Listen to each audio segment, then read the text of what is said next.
ఎవరికైతే ఈ యొక్క తల్లికి వందనం పడిందో ఆ తల్లులలో ఆనందం. ఇందాక అడిగాను, ఒక మైనార్టీ ఇంటి దగ్గర ఎన్ని పన్నాయమంటే 3 పన్నాయి.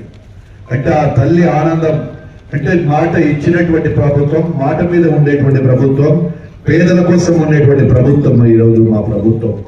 ఎంతమందికి ఇస్తామనేటువంటి 3 పిల్లలు ఉంటే 3, 4 ఉంటే 4 అర్హత కలిగినటువంటి ప్రతి అందరికీ కూడా ఈ రోజు తల్లికి వందనం వారి ఖాతాలలో పడడం జరిగింది. అదేవిధంగా ఆ రోజు అవ్వాతాతలకు కానీ వితంతువులకు కానీ మా ప్రభుత్వం ఏదైతే వస్తే 3,000 నుంచి 4,000 అంటే చాలా మంది ఇది ఇవ్వడం సాధ్యమా అన్నారు. ఇది తెలుగుదేశం పార్టీ అధినేత కూటమి ప్రభుత్వం ఇచ్చిన మాట నిలబడుతుందని చెప్పి ఆర్థికంగా ఎన్ని ఇబ్బందులు ఉన్నప్పటికీ, గత ప్రభుత్వం ఆర్థిక పాపాలు వెంటాడుతున్నప్పటికీ ప్రజల కోసం, ప్రజా సంక్షేమం కోసం ఈ రోజు 3,000ను ఒకేసారి 4,000 చేయడం.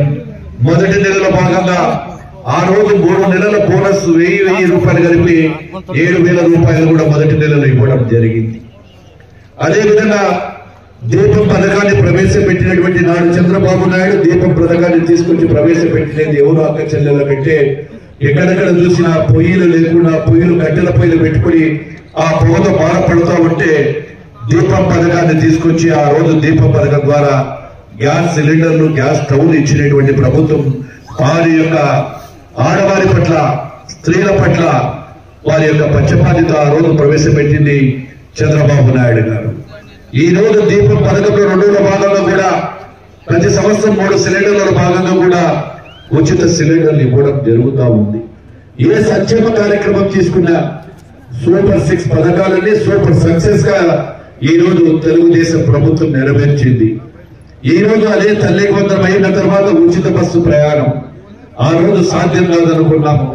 సాధ్యాసాధ్యాలు ఆర్థికంగా నెలకు 350 కోట్ల రూపాయలు ఖర్చు అవుతుంది. రాష్ట్రమంతా ఉచిత బస్సు ప్రయాణం ఇవ్వాలంటే ఆ ఉచిత బస్సు ప్రయాణంలో మనం ఆడపిల్లలకు మాట ఇచ్చాము.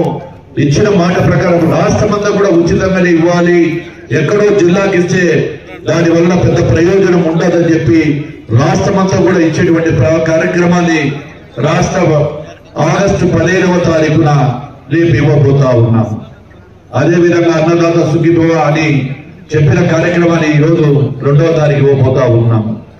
ఆ రోజు వారి మాదిరిగా మేము అబద్ధాలు చెప్పలేదు. 3,000 రూపాయలు పింఛన్ ఇస్తామని చెప్పి 250 రూపాయలు 2 సంవత్సరాల తర్వాత పెంచారు.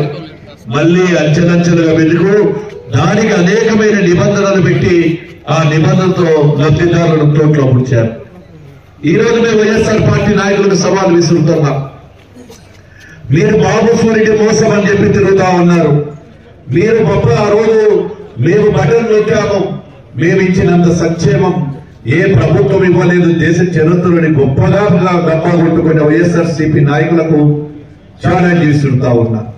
నిజంగానే మీరు సంక్షేమం ఇచ్చి ఉంటే, నిజంగానే మీ బటన్ నిజమైన బటన్ నొక్కి ఉంటే ఎందుకు వైనాట్ 175 నుంచి మీరు 11 సీట్లకు ఆగిపోయారు? సిగ్గు శీలం లేదా అని అడుగుతా ఉన్నా. ఈ రోజు సిగ్గు విడిచి ఈ రోజు కేవలం రాజకీయ ఉనికిని కాపాడుకోవడానికి మళ్ళీ రోడ్ల మీదకి వస్తాం, ప్రజల దగ్గరికి వస్తాం అంటున్నారు.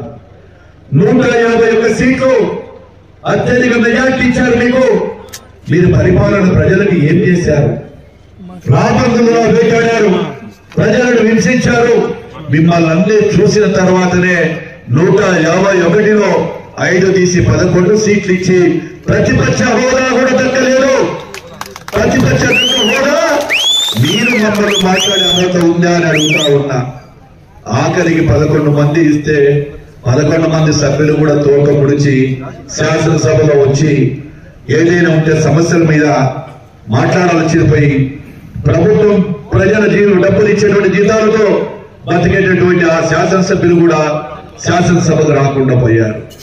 ఈ రోజు మేము అడుగుతా ఉన్నాం, ప్రజల దగ్గరికి వస్తాడు మా జగన్మోహన్ రెడ్డి, పల్లె పల్లె తిరుగుతాడు, పాదయాత్ర చేస్తాడు.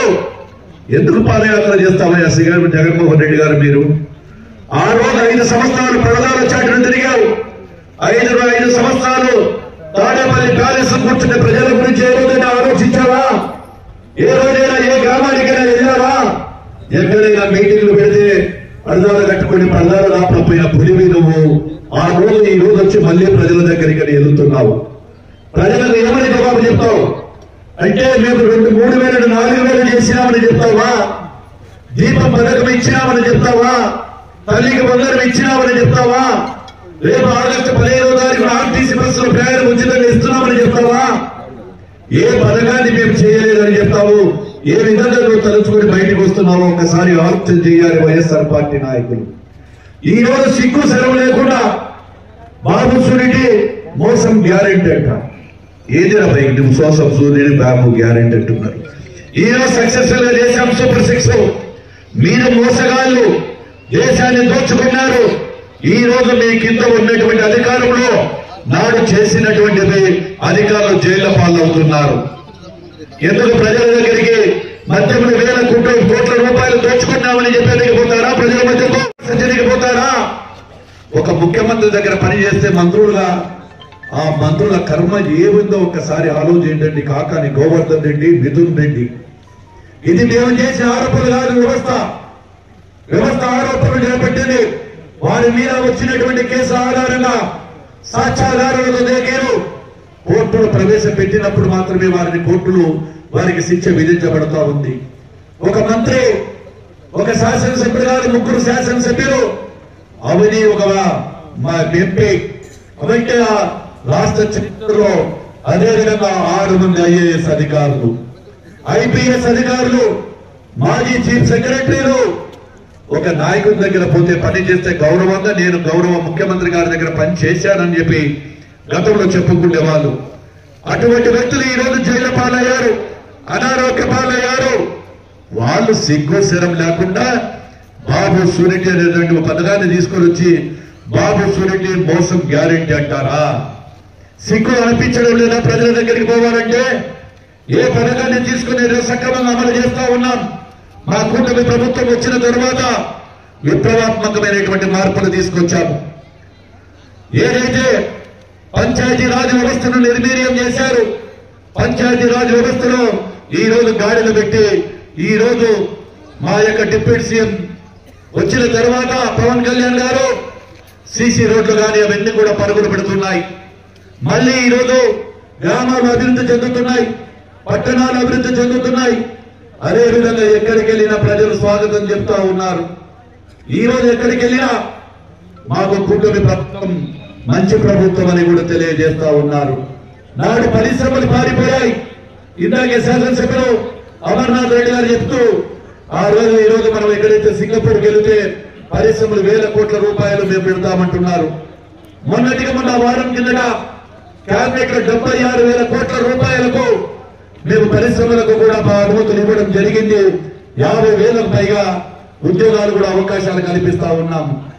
అటు పరిశ్రమలు, ఇటు రాజధాని లేని నగరం అంటే సిగ్గుగా చెప్పుకున్నాం. 3 ముక్కలాట చేసి ఆంధ్రప్రదేశ్ ప్రజల జీవితాలతో చెలగాటమాడిన నాయకుడు జగన్మోహన్ రెడ్డి గారు. ఏ భారతదేశ చరిత్రలో ఏదైనా రాజధాని ఏదంటే చెప్పుకోలేనటువంటి పరిస్థితి మాది మనందరిది.